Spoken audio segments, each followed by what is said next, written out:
Well, folks, we have opening day tomorrow, just one day away. How amazing is that? Seeing Juan Soto, Francisco Lindor, one of the best lineups in all of baseball. Cannot wait to see it happen. But if you are an MLB fan all across baseball, you gotta feel the same way. You gotta feel excited. You gotta feel hopeful. Everybody's a winner right now. Everybody is a winner. But this is New York, folks. This is New York, and the hot topic, or one of the hot topics, has always been whose town is this? Is it a Yankee town or a Mets town? The last time you could probably definitively say that this was a New York Mets town was the mid 80s. Wow, that was a long time ago. But the tides have been turning. And ever since Steve Cohen bought this team, I said it was only a matter of time. Last year, David Stearns took over at the helm running this baseball organization. And I said, you know what? Times are turning right now. And even before the season started last year, I said, I think the Mets are better than the Yankees last year. Well, folks, it was debatable. The Yankees had just picked up Juan Soto, coupling him with Aaron Judge, Garrett Cole, and their pitching staff still looked pretty sharp. Last year was pretty iffy. Well, the Mets played them 4 times, swept the Yankees, and it wasn't even close. I was hoping for that Subway Series. Never came to be. We ran into the Dodgers, played them tough, but it wasn't meant to be. So going into this season, you have Juan Soto jumping ship from that so-called New York team going to the New York Mets. And folks, that right there shows you this isn't your Yankees ball club from old. New York Mets have made a ton of strides in the last couple years.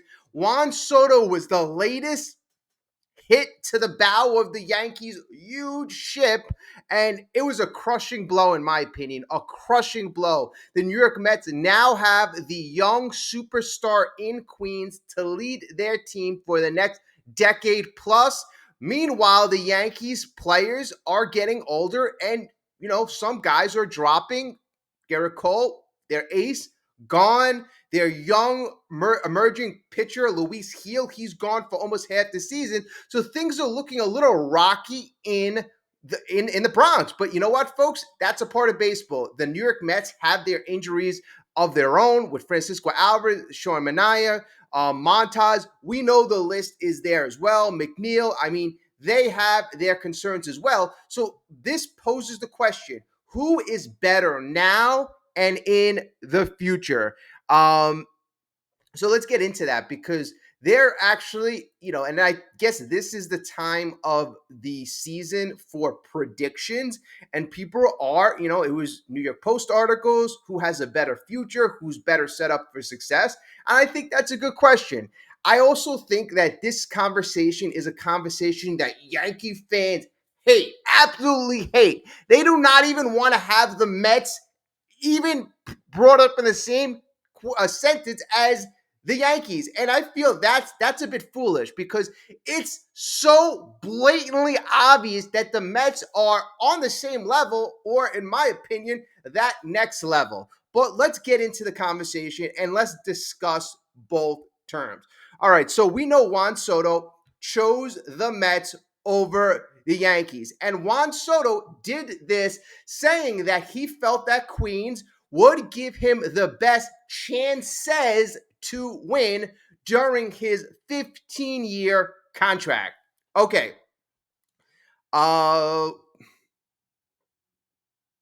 This is actually an exact quote from Soto. He goes, "We looked at what other teams wanted to do and what everybody wanted to do for the next 15 years, and I think we have the best chances over here." So for virtually over the past 30 years, most people would have said that Soto was wrong and the Yankees were the easy choice in that category. But apparently that is no longer the case. This is now. This is not then. This is not the past 30 years. This is not the past 10 years. I mean, the Yankees, for crying out loud, in 25 years have only have one championship. One championship. So, I mean, we are not talking about the 1990 or 2000 Yankees. We are not talking about that bunch anymore. All right. So while the Yankees did reach the World Series last season, they did lose to the Dodgers in 5 games with Juan Soto. The Mets showed that they were not far behind. We lost to the Dodgers in 6 games in the NLCS, and I would argue that although the Dodgers did put up runs and the Mets pitching just wasn't there, I think the Mets had a better series, a lot better series in my opinion. Okay, though there was plenty of turnover on both teams this past season, one change loomed larger than others, and again, that was Soto picking the Mets over the Yankees. But the big thing was Soto stated it all wasn't about money. If you talk to a Yankee fan, a Yankee supporter, they will go on at nauseum that the only reason was Soto was getting more money with the Mets. Well, folks, as time would go by, it turned out that there were multiple offers over the Mets offer. The Mets didn't have the high offer. Soto did did say that other teams had higher offers. He didn't go further into details, but even if you analyze the Yankees offer, Mets, 15 years 765, Yankees 16 years 760, that's virtually the same offer. Virtually the same offer. So, I mean, even if you compare the extra 5 million or the extra 40 million, which the Yankees could have chose to do, they could have chose to get creative. I mean, you know what, folks? The Mets, I know some fans will be like, oh, it's extra money. But the Mets, by doing that, also put a safety option in that.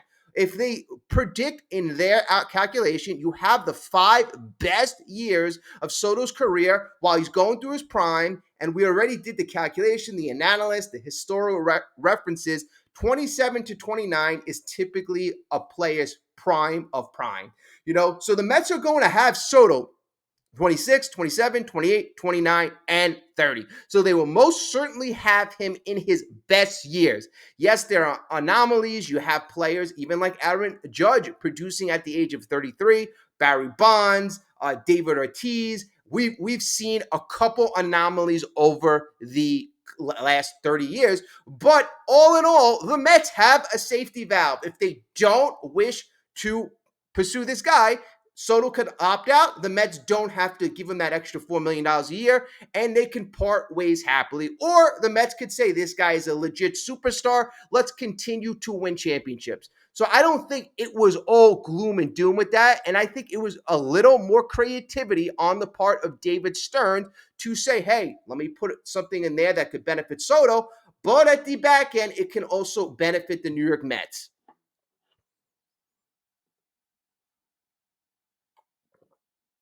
Okay, folks, but forget about the past. Let's look toward the future. So, how do the two crosstown rivals match up in the next few years? Again, in the next few years, we will be going through Soto's prime and Aaron Judge's probably, mid to late 30s.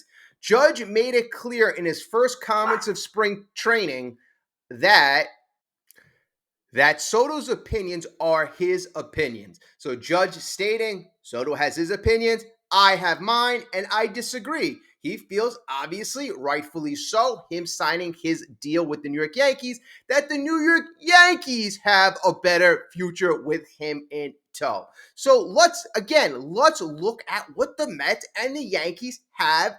We can compare, and then we'll make a judgment together. And if you're a Mets fan, Yankees fan watching this, let's look at this. Let's clear our minds. Let's not have any biases, and let's really go through this with a fair mind. And I'm going to try to do that as well. So let's go over some details that I have. Okay. All right, so let's look at this. All right, so let's look at the first category, stars. Stars. There are plenty of ways to compare the Mets and the Yankees these days. Ownership, front office, roster, farm systems, many different things you can look at. You can break it down in any way that you want. But in the terms of and entertainment value is very big. And just a side note here, Mets COO Samantha Enkelhart announced that the signing of Juan Soto spurred the New York Mets selling out all of their traditional season ticket packages. They were all sold out already, all sold out, and the New York Mets have their largest season ticket base in their organization's history. So, I mean, folks, the impact of the superstar is monumental, and it is monumental in terms of dollars.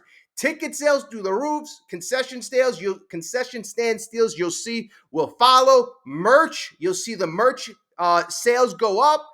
This will have an impact all across the board, and it's just by one man. Yes, you gave him a mega amount of money, but a guy like Shohei Ohtani has shown you, even if you give the guy $70 million a year, he can make you 100 to 150 million back.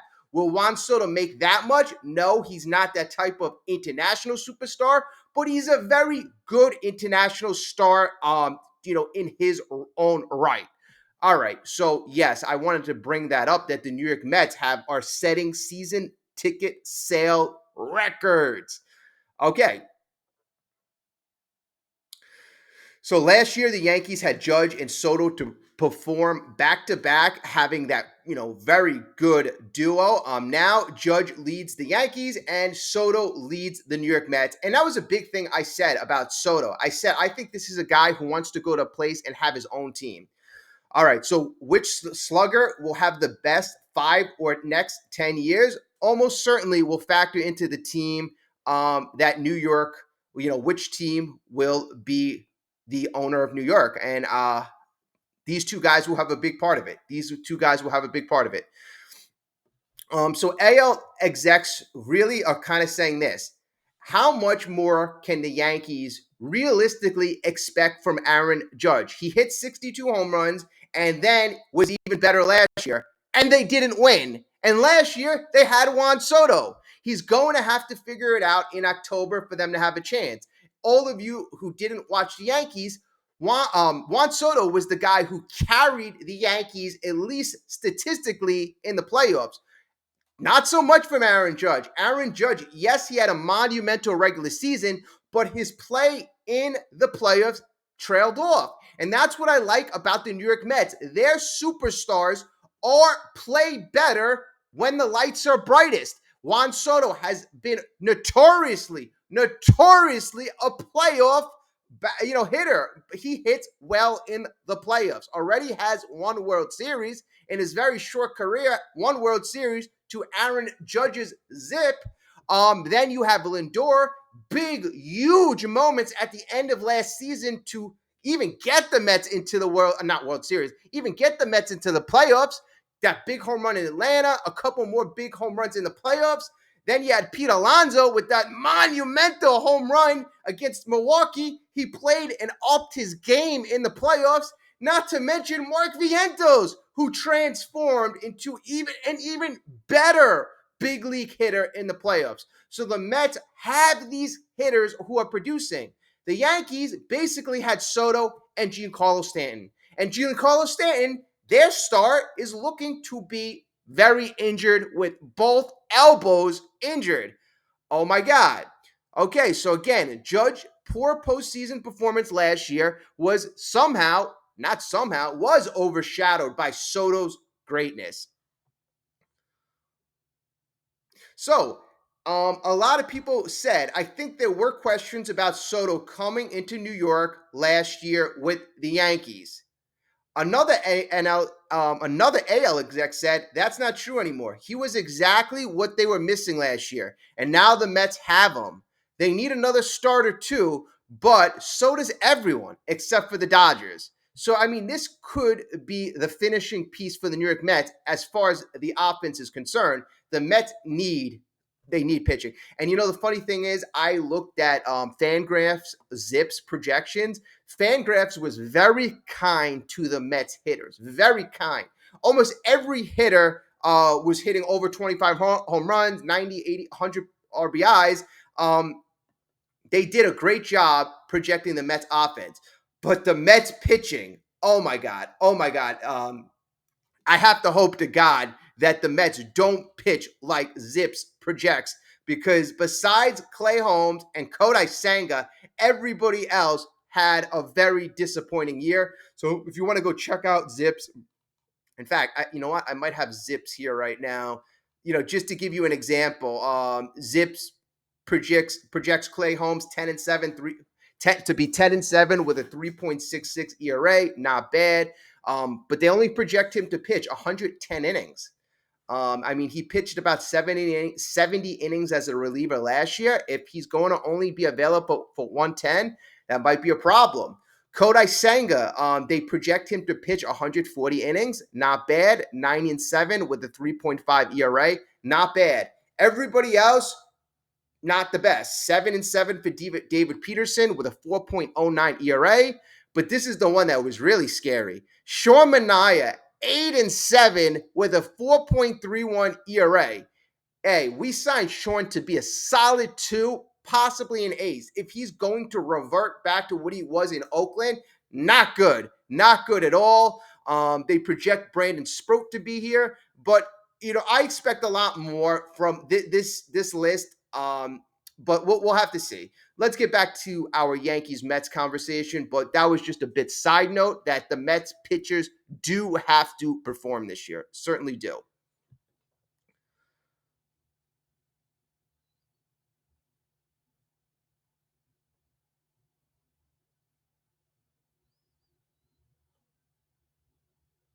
Okay, so you know the Mets and Yankees have their fair share of stars. The Yankees added Cody Bellinger. You know, obviously he's been a guy who's been up and down in his career. They have Jazz Chisholm. Anthony Volpe is still emerging. The Mets on their side, they have Brandon Nimmo. Brandon Nimmo, I think, is a guy who has knee issues, right, folks? He has knee issues. I think the Mets are going to find a way to take care of him this year. I'm not worried about the knee so much this year, although I do expect him to miss some time. But I think Brandon Nimmo, as he's shown in his last couple games in spring training, this guy could have a dynamic impact in the middle of the lineup. Not to mention they have the emerging Mark Vientos, Francisco Lindor, who really turned it up to superstar level. All these guys are around him to support Juan Soto. Not to mention the polar bear, who this year should be a lot more disciplined, should pop close to 35 to 40 home runs. So the Mets have some dynamic weapons on the offense, not to mention the young kids coming up as well. And we're going to get into that in our next segment. So the Mets have stars. The Yankees have stars. The Yankees have more stars on the pitching end with Max Fried, Garrett Cole, Carlos Rodon. Garrett Cole already injured. I think, the risk to them, if you look at where do you want your stars to be, the Mets have learned there are a lot more risk paying superstar pitchers as there are playing superstar hitters. And also the everyday impact of having the superstar hitter impacts more games than the pitcher who has that higher risk of getting injured. So I think that's the direction the Mets have went in. Okay. All right, so young talent. As much as the Yankees' success last year was tied to Judge and Soto, the emergence of Austin Wells and continued development of Anthony Volpe was key. Across town, as mentioned before, Vientos won the third base job in May and never looked back. Both teams need more of their inexperienced players to make similar leaps in the years ahead.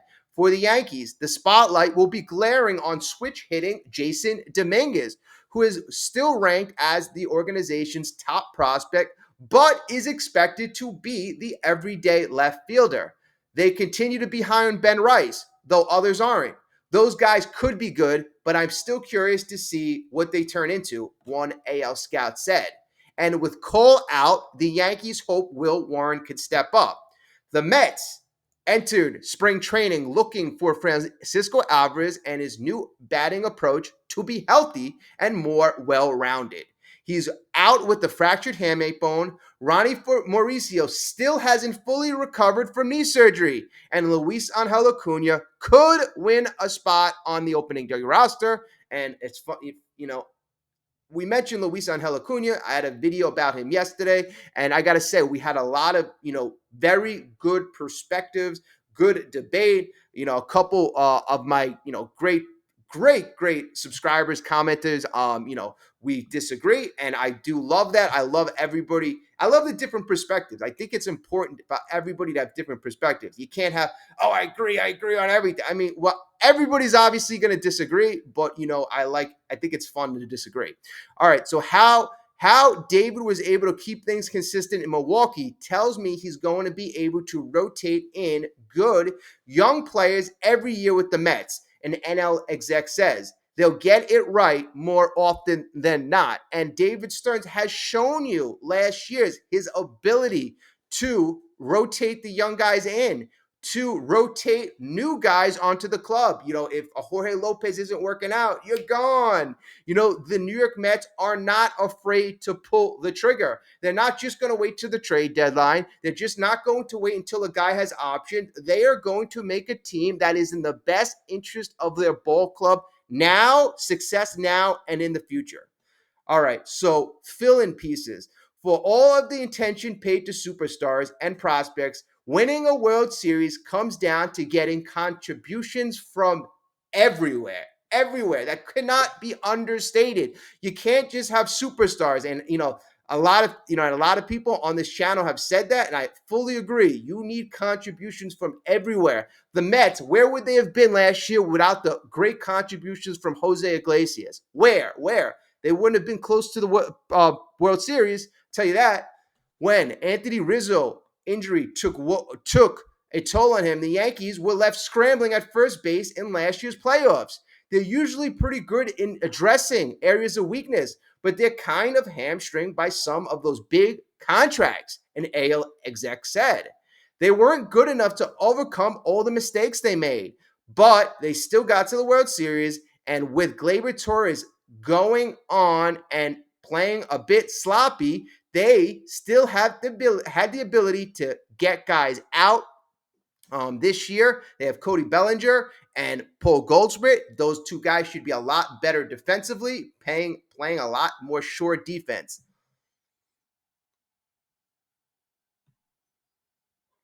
To that point, Cohen, Stearns, and company have shown patience. Patience, the word of the offseason for New York Mets fans.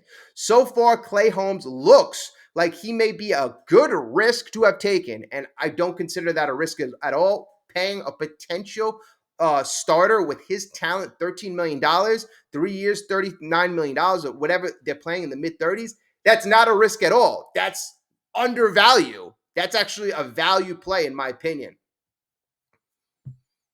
And then at the end of the day, another NL exec says, sometimes you just have to get lucky.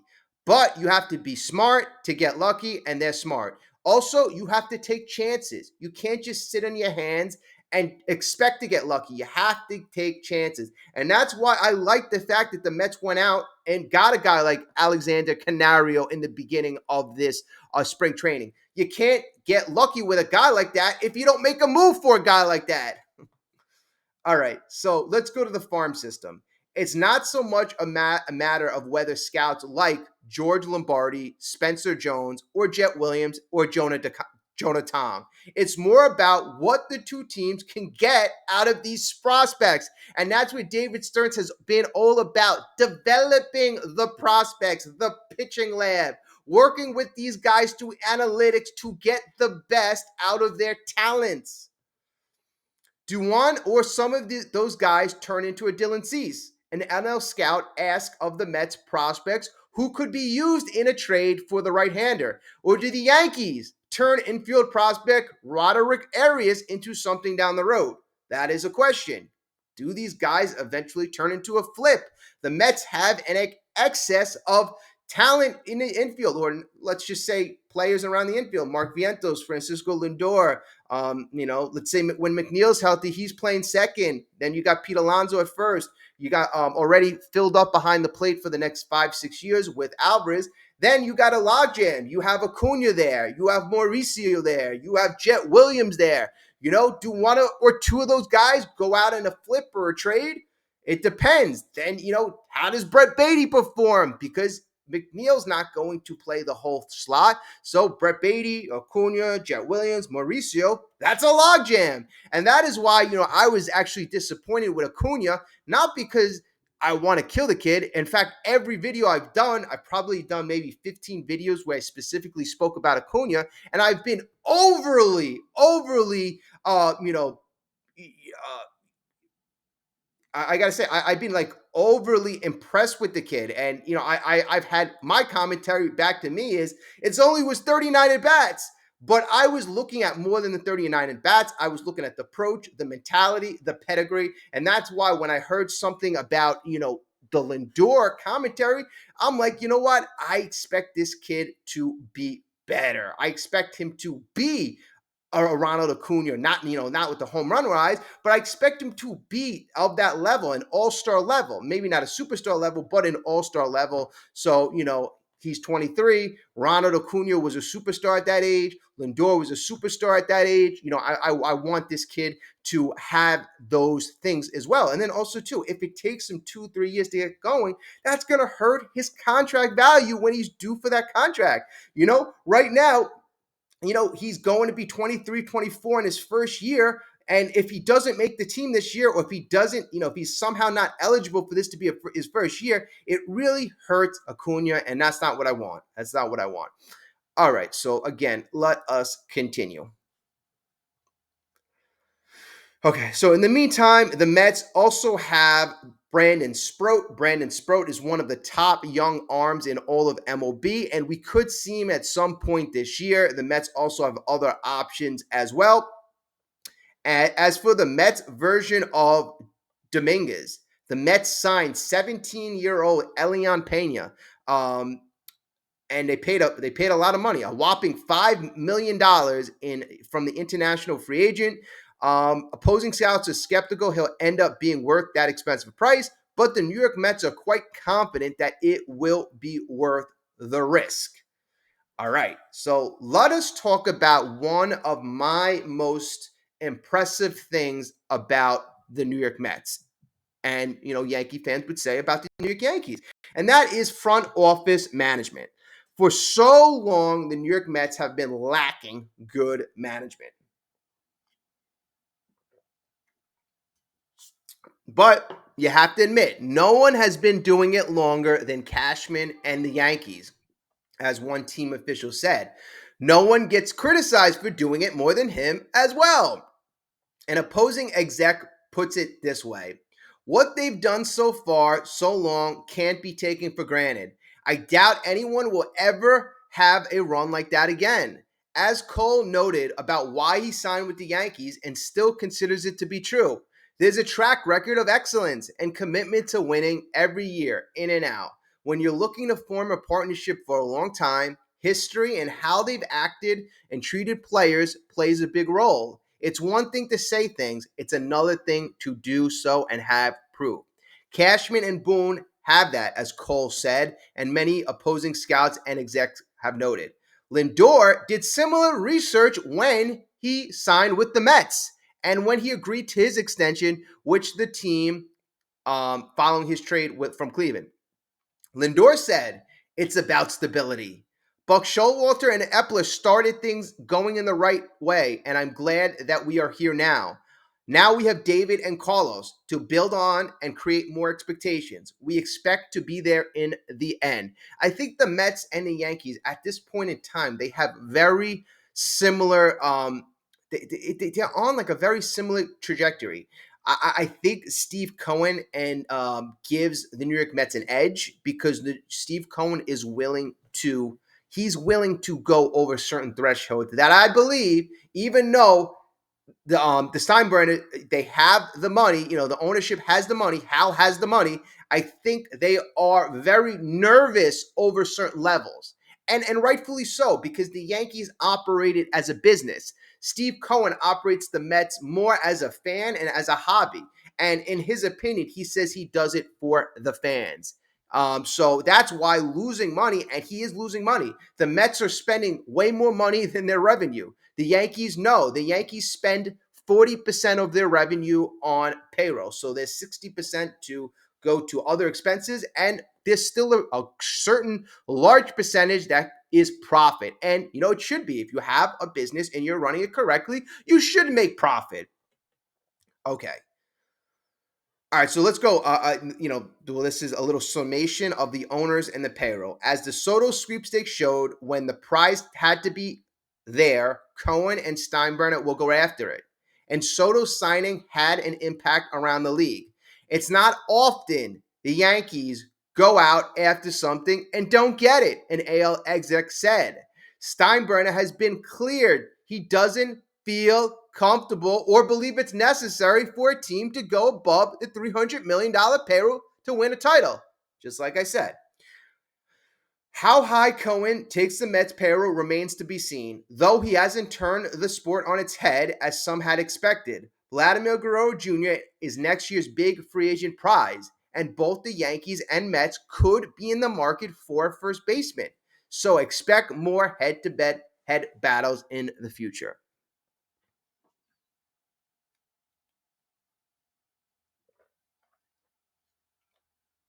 At the end of this, I'm going to give my summation about which team is set up better.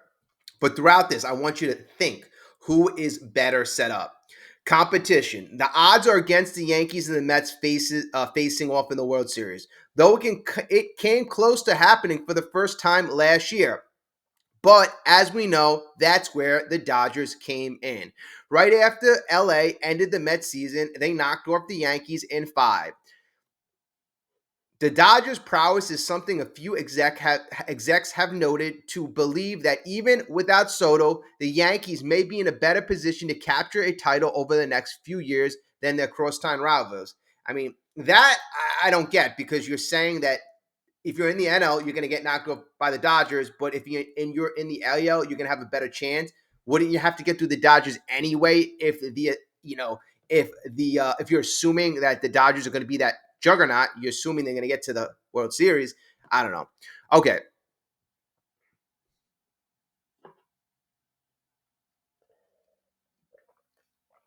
By contrast, there are still tough teams in the AL. You got the Red Sox. They are looking better. The Orioles looked good last year. But, I do have to agree with that. Overall, the NL is a lot tougher. You have up and coming teams. You got teams like the Diamondbacks. You got teams like the Reds. But there's going to be always those basic teams: the Phillies, the Braves, the Padres, the Giants, the Cardinals, the Brewers, the Cubs. I mean, there's just so many teams. There's like half of right off the bat, right in the beginning of the season. There's like half of all of the NL that could be competitive. And then you got even the Nationals are looking better. The whole NL, I think, is heads and shoulders above the AL. So I do agree with that. The road for the Mets will be tougher. All right. So overall, you can argue that the Yankees still put themselves in a position to win a title, as well as any team from year to year. But I don't think you can say they do it better than the Mets anymore. Time will tell, obviously. That was the consensus throughout much of the league during the early part of spring training, though plenty of outside coaches and execs continue to give the Yankees the edge based on their consistent winning over the past 3 decades. But some changed their tune once Cole went down and tore his UCL. I agree, Aaron Cole. All right, so I mean, that's about it. I mean, here's the deal, folks. The tide has been turning, as I said in the beginning of this video, and I read you an article that had a bunch of quotes from execs, NL execs, AL execs. And now the consensus was, over the last 30 years, Yankees clear-cut favorites. Not anymore. The Mets have pulled right up to the Yankees. And in my case, and in some execs, AL execs, chances the Mets have pulled out ahead. Payroll, they are willing to go higher. Ownership, front office, they are just as stable as the New York Mets, but they are just as stable as the New York Yankees, but I would argue that the New York Mets are a bit more creative, a bit more unique. Brian Cashman, yes, he's been doing it for a long time. Yes, that has benefits, but I also think it has drawbacks. Some of these older school guys tend to be stubborn. They tend to do things the way of old, the way that things used to work 20, 25 years ago. But times change, analytics change, everything changed. The game changes. And David Stearns has shown a willingness to adapt. He certainly has. I know a lot of people are saying it's only value players he looks for. That's not true. This year, we spent big money on getting a guy like Sean Manaea. We spent big money on getting a first baseman like Pete Alonso. We spent big money. We felt it was worth it to get a guy like Juan Soto. Yes, we looked at value at other places. Yes, we have to. That's how you build a team. That's how every team that acquires superstars build a team. You allocate certain money to a couple positions, and then you fill out the roster. Clay Holmes, 13 million. Montas, still a little too much, 17 million. And then you fill out the other areas like so. Jose Siri, 2 million, great deal. Griffin Canning, 4 million. I mean, the Mets, I think, are going to show you throughout the duration of the next couple years that they are going to be a foe, a very competitive and I would say formidable foe, and that will continue to be there. David Stearns has had a career since 2016 as an executive. He has made the playoffs 6 out of 9 times with two franchises that have traditionally never made the playoffs. Very little in their franchise has the Brewers made the playoffs before David Stearns was there. In his tenure, he made it 5 out of 8 times. Quite impressive. And then in his first year with the New York Mets, gets 2 games short of the World Series after the Mets had an abysmal 2023. So David Stearns has been very good at adapting quite quickly. Bullpen went down quickly last year. Drew Smith, Brooks Raley, Adam Ottavino didn't work out. No problem. I'll rebuild it like this. I will rebuild it like that. I'll get you a Phil Maton. Ryan Stanek helped out down the stretch. That's fine. I'll get production out of guys. Reed Garrett. We will find a way. We will find a way. Jose Budo. And that's why I like the New York Mets. I like their culture. I like the way they build a club. And that's why I'm super excited. Tomorrow, opening day, we start off against the Astros.